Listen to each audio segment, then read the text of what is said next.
As histórias que vocês vão ouvir são baseadas em relatos reais de profissionais da área médica no Brasil. Os nomes foram alterados para proteger a identidade dos envolvidos. Preparem-se para descobrir o lado mais sombrio da medicina brasileira. Se você gosta desse tipo de conteúdo, não esqueça de curtir o vídeo e se inscrever no canal para não perder nenhuma história. Meu nome é Eduardo Silva e eu sou cirurgião há 25 anos. Durante todo esse tempo, trabalhei nos principais hospitais de São Paulo. Operei milhares de pacientes. Salvei vidas que todos consideravam perdidas. Pensei que já tinha visto de tudo na medicina. Mas o que descobri durante uma cirurgia de rotina num hospital particular da Zona Sul de São Paulo mudou completamente tudo o que eu acreditava sobre nossa profissão e sobre os limites éticos da medicina moderna. Era uma quinta-feira de setembro, um dia aparentemente normal. Eu tinha uma cirurgia agendada para as 2 da tarde, uma ressecção de tumor hepático em um paciente de 52 anos. Procedimento complexo, mas nada que eu não tivesse feito centenas de vezes. O paciente se chamava Roberto Mendes, empresário bem-sucedido, diagnóstico de carcinoma hepatocelular, descoberto durante exames de rotina. Tudo começou de forma absolutamente normal. Roberto foi anestesiado, posicionado na mesa cirúrgica. Todos os protocolos de segurança foram seguidos à risca. Minha equipe era experiente, composta por profissionais que trabalhavam comigo há anos. A enfermeira instrumentadora era a Sônia, uma veterana de 15 anos de centro cirúrgico. O anestesista era o Dr. Ricardo, colega de faculdade que eu conhecia há mais de 20 anos. Iniciamos a cirurgia pontualmente às 2 horas. Fiz a incisão subcostal direita padrão, acessei a cavidade abdominal e iniciei a mobilização hepática, tudo transcorrendo dentro da normalidade. O tumor estava exatamente onde os exames indicavam, com as dimensões esperadas, aparentemente ressecável sem maiores complicações. Foi quando comecei a dissecar o ligamento falciforme que notei algo estranho. Havia uma pequena cicatriz linear na superfície do fígado, aproximadamente 3 centímetros medial ao tumor principal. Não estava descrita em nenhum exame pré-operatório. Não aparecia na tomografia nem na ressonância magnética. Era uma cicatriz cirúrgica antiga, mas extremamente bem feita, quase imperceptível. Comentei com a equipe sobre a cicatriz. Dr. Ricardo disse que poderia ser de alguma biópsia anterior não documentada no prontuário. Sônia sugeriu que talvez fosse de uma cirurgia pediátrica muito antiga, mas havia algo naquela marca que me incomodava profundamente. A técnica de sutura era impecável, mas diferente de qualquer padrão que eu conhecesse. Decidi investigar melhor. Palpei cuidadosamente a região ao redor da cicatriz e senti algo que me gelou o sangue. Havia um pequeno objeto rígido, aproximadamente do tamanho de uma moeda, implantado logo abaixo da superfície hepática. Não era um nódulo tumoral, não era calcificação, era definitivamente algo artificial.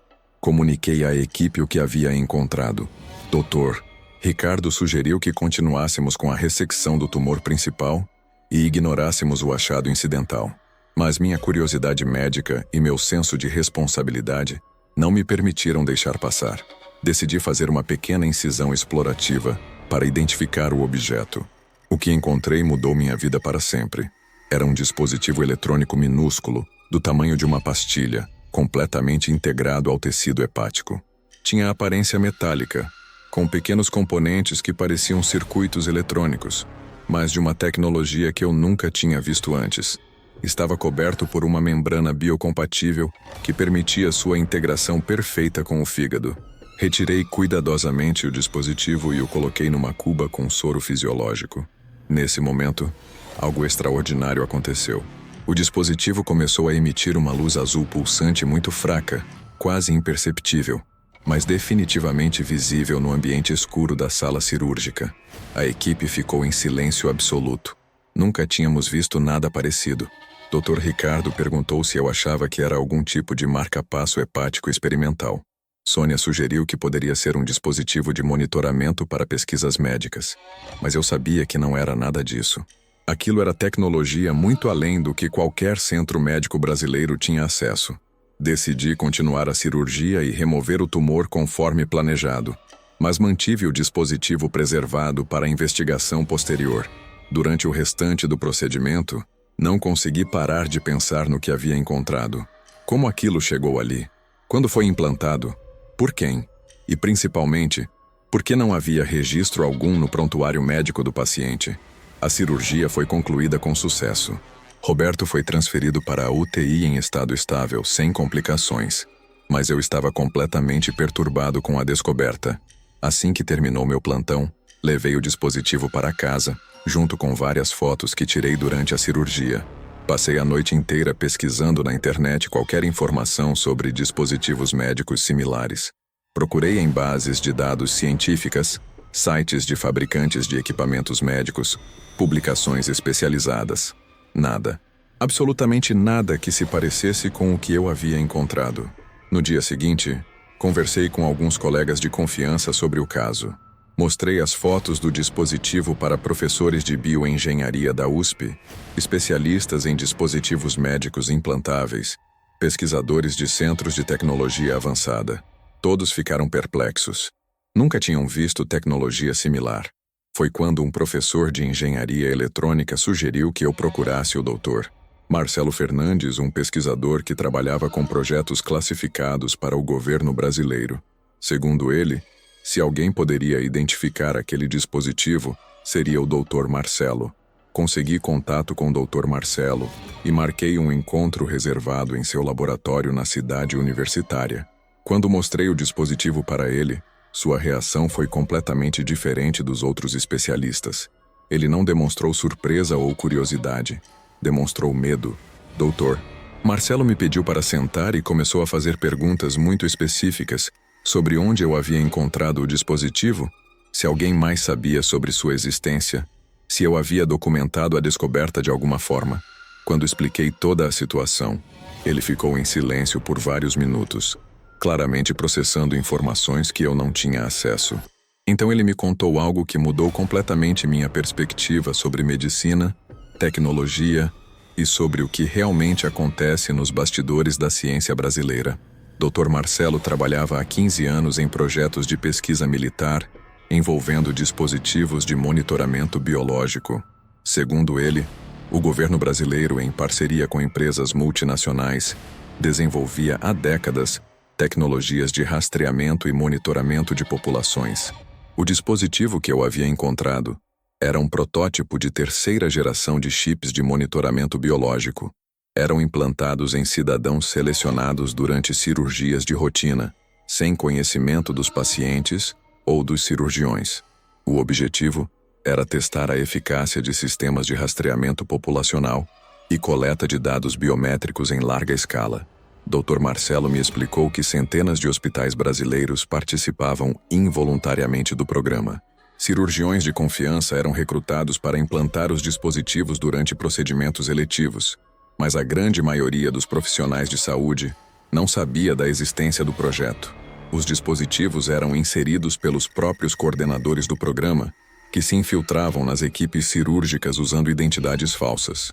Segundo ele, Roberto Mendes havia sido selecionado para o programa devido ao seu perfil socioeconômico e profissional. Empresários bem-sucedidos eram alvos preferenciais, porque seus padrões de deslocamento e atividades sociais forneciam dados valiosos sobre redes de relacionamento e fluxos econômicos. Perguntei como era possível que centenas de cirurgiões não percebessem a presença de pessoas estranhas em suas equipes.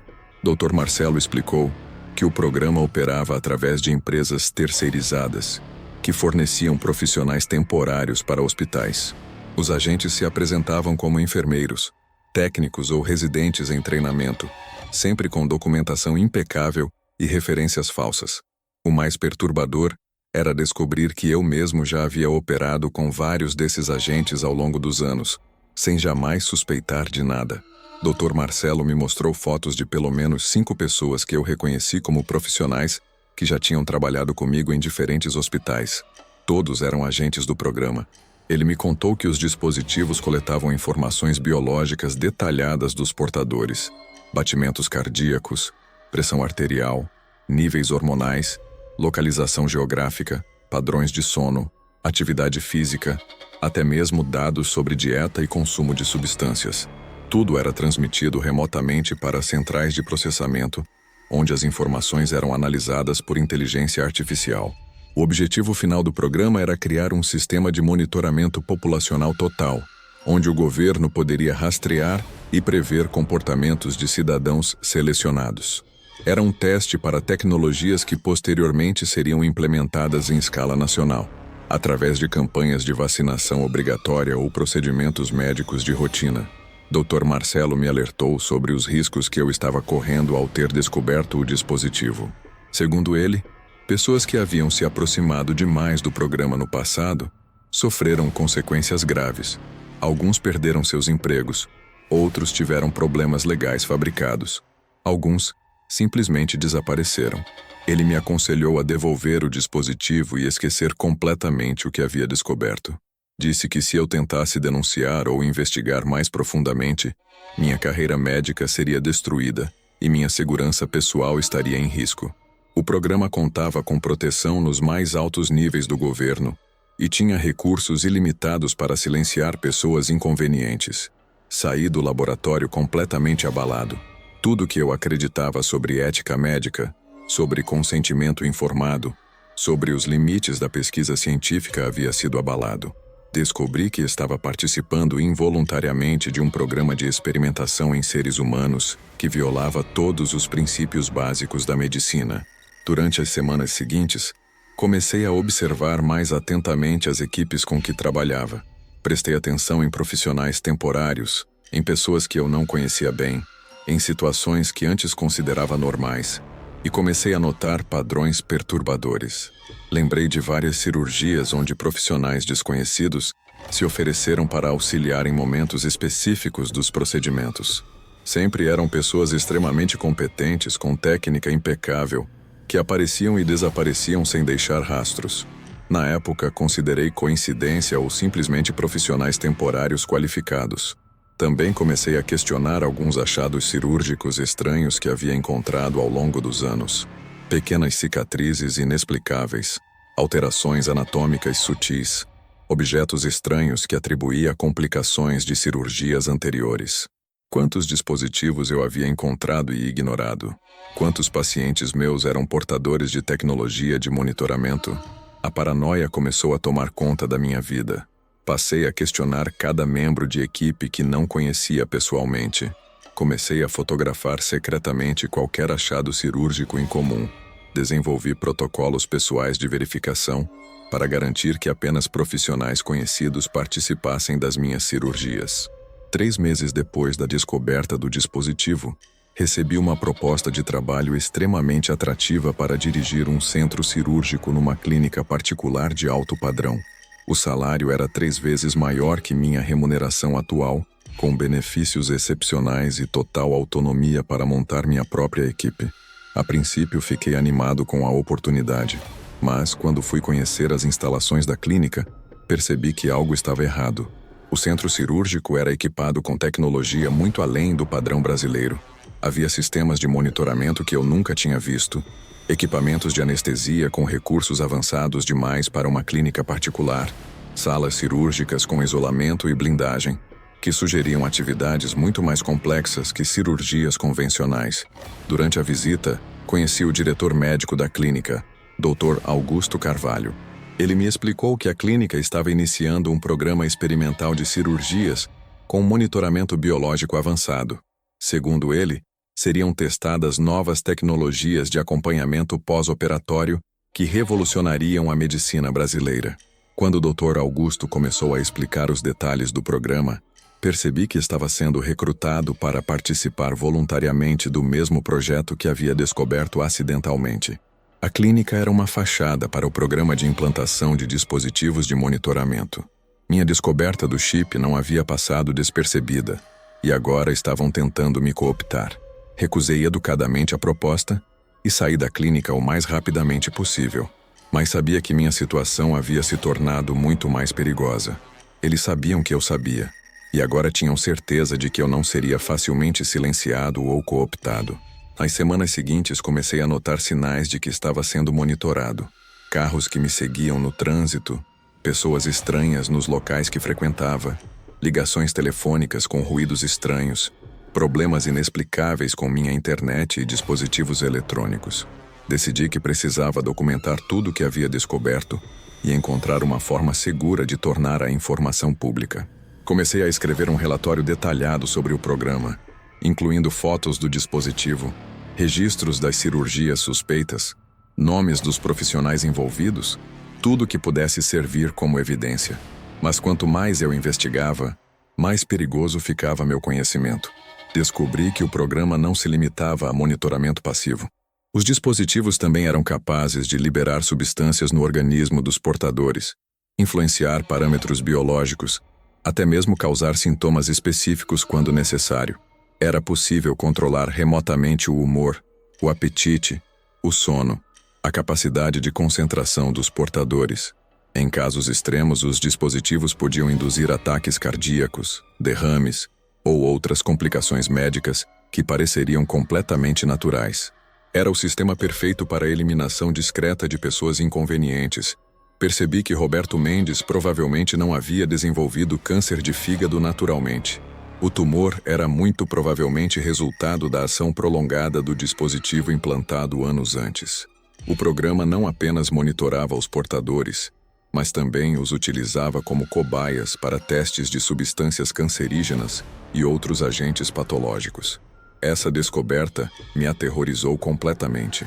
Quantos dos meus pacientes oncológicos eram na verdade vítimas de experimentação? Quantas doenças que eu havia tratado ao longo da carreira eram artificialmente induzidas? Eu estava participando involuntariamente de um sistema de genocídio científico. Tomei a decisão de expor publicamente tudo o que havia descoberto, independentemente das consequências pessoais. Preparei um dossiê completo e procurei jornalistas investigativos, organizações de direitos humanos, autoridades médicas internacionais. Mas descobri que o alcance do programa era muito maior do que imaginava. Todos os contatos que tentei fazer foram interceptados ou ignorados. Jornalistas que demonstraram interesse inicial misteriosamente perderam o interesse após alguns dias. Organizações de direitos humanos disseram que não tinham recursos para investigar denúncias tão complexas. Autoridades médicas responderam que precisariam de evidências mais conclusivas. Foi quando percebi que estava completamente sozinho contra um sistema que controlava praticamente todas as instituições que poderiam me ajudar. O programa tinha infiltrações em órgãos de imprensa, organizações civis, agências reguladoras, até mesmo em organismos internacionais de saúde. Dr. Marcelo me alertou que minha persistência estava colocando minha vida em risco real. Ele me contou sobre outros profissionais que haviam tentado expor o programa. Alguns sofreram acidentes fatais, outros desenvolveram doenças súbitas. Vários simplesmente desapareceram sem deixar rastros. Ele me ofereceu uma saída. Eu poderia me mudar para o exterior com uma nova identidade, deixar o Brasil e recomeçar minha carreira em outro país, longe do alcance do programa. Mas isso significaria abandonar tudo o que havia construído, deixar minha família, abrir mão de qualquer possibilidade de justiça para as vítimas. Durante meses, vivi num estado de terror constante. Não conseguia mais exercer medicina normalmente, sempre suspeitando de cada procedimento, questionando cada colega, vendo conspiração em cada situação. Minha vida pessoal foi destruída pela paranoia e pelo peso do conhecimento que carregava. Então aconteceu algo que mudou tudo novamente. Roberto Mendes me procurou pessoalmente 6 meses após a cirurgia. Ele havia descoberto, através de seus próprios meios, que alguma coisa estava errada com seu tratamento. Como empresário bem-sucedido, tinha recursos para investigações particulares e havia contratado especialistas para analisar seu caso. Roberto me contou que seus investigadores haviam descoberto irregularidades em seu prontuário médico, registros de procedimentos que ele não lembrava de ter feito, autorizações para exames que nunca havia assinado. Quando soube que eu havia removido algo de seu fígado durante a cirurgia, conectou os pontos e percebeu que havia sido vítima de algo muito maior. Mostrei para Roberto todas as evidências que havia coletado sobre o programa. Ele ficou chocado, mas não surpreso. Como empresário, estava acostumado a lidar com corrupção e conspiração em altos níveis, mas nunca imaginou que pudesse ser vítima de experimentação médica sem consentimento. Roberto decidiu usar seus recursos e influência para expor o programa. Contratou investigadores particulares, advogados especializados, jornalistas independentes. Criou uma rede de profissionais comprometidos com a descoberta da verdade, protegidos por acordos de confidencialidade e esquemas de segurança. Foi através da investigação de Roberto que descobrimos a verdadeira extensão do programa. Não eram centenas de vítimas, eram milhares. O sistema operava há mais de 15 anos. Havia se espalhado por toda a América Latina, contava com financiamento de organizações internacionais e governos de primeiro mundo. O objetivo final não era apenas monitoramento populacional, mas o desenvolvimento de tecnologias de controle social que seriam implementadas globalmente. O Brasil era usado como laboratório para testar métodos que posteriormente seriam aplicados em países desenvolvidos, onde a resistência seria maior. Roberto conseguiu reunir evidências suficientes para processar o governo brasileiro e as empresas envolvidas. Mas descobrimos que o sistema legal também estava comprometido. Juízes recebiam ordens para arquivar processos relacionados ao programa, promotores eram transferidos quando se aproximavam demais da verdade, advogados sofriam pressões para abandonar os casos. A única solução foi internacionalizar a denúncia. Roberto usou seus contatos comerciais internacionais para levar o caso para tribunais estrangeiros, organizações independentes de direitos humanos, imprensa internacional livre de influência brasileira. Levou 2 anos, mas finalmente conseguimos que o caso ganhasse repercussão internacional. Documentários foram produzidos, reportagens investigativas foram publicadas, organizações internacionais pressionaram o governo brasileiro para investigações independentes. O programa foi oficialmente encerrado, vários funcionários foram presos, empresas envolvidas foram multadas e fechadas, mas sabemos que foi apenas uma vitória parcial. A tecnologia existe, o conhecimento foi adquirido, as redes de colaboração internacional foram estabelecidas. Hoje, 5 anos depois da descoberta inicial, continuo exercendo medicina, mas de forma completamente diferente. Desenvolvi protocolos rigorosos de verificação de equipes, documentação detalhada de todos os procedimentos, parcerias apenas com profissionais de confiança absoluta.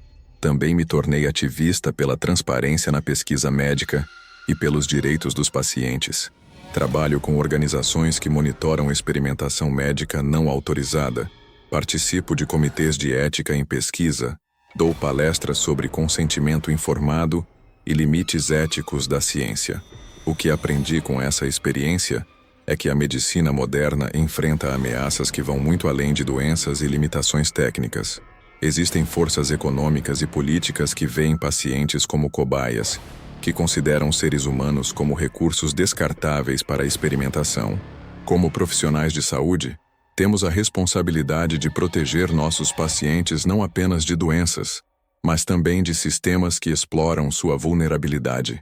Precisamos questionar protocolos suspeitos, investigar achados inexplicáveis, desconfiar de tecnologias muito avançadas para o contexto onde trabalhamos. Roberto se recuperou completamente da cirurgia e hoje é um dos principais financiadores de organizações que combatem a experimentação médica não autorizada. Desenvolvemos uma amizade baseada na experiência compartilhada de ter descoberto uma verdade perigosa e ter lutado para torná-la pública. Sei que ainda existem programas similares operando em segredo, com tecnologias ainda mais avançadas, métodos ainda mais sofisticados de ocultação. Mas agora existe uma rede de profissionais alertas, uma comunidade de vítimas organizadas, uma consciência pública sobre os riscos da medicina militarizada. Minha carreira nunca mais foi a mesma depois dessa descoberta. Perdi a inocência que me permitia confiar cegamente em sistemas e autoridades médicas, mas ganhei um propósito muito maior: proteger a medicina das forças que tentam transformá-la em instrumento de controle e opressão. A cada cirurgia que realizo, lembro do dispositivo que encontrei no fígado de Roberto.